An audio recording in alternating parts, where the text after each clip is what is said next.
காரியம் ஒன்றுமே இல்லை. அது ஒருவேளை உன் பிள்ளைக்காக இருக்கலாம், அல்லது உன் சந்ததிக்காக இருக்கலாம், உனக்காக கூட இருக்கலாம். இந்த நேரத்தை வார்த்தையை பெற்றுக்கொள்ளுங்க. அவர் கற்பத்தின் கனியை ஆசீர்வதிக்கிறவர்.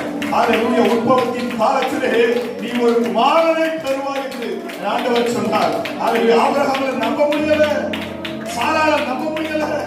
வேதம் சொல்லுகிறது ஆபிரகாமின் சரீரம் செத்து போயிற்று, சாராளுடைய கற்பம் அது செத்து போயிடுச்சான், அதுல ஜீவனே இல்லையா. அப்படிப்பட்ட கற்பத்துல என் தேவன் சந்ததியை உண்டாக்கினார். உங்களுக்கு கொடுக்க மாட்டாரா? இந்த 2024 அடி எடுத்து வைத்திருக்க உங்க வாழ்க்கையில் ஆண்டவர் செய்ய மாட்டாரா? நிச்சயமாகவே அவர் செய்வார். நிச்சயமாகவே நிச்சயமாகவே முடிவு உண்டு. உன் நம்பிக்கை ஒன்று வீண் போகாது.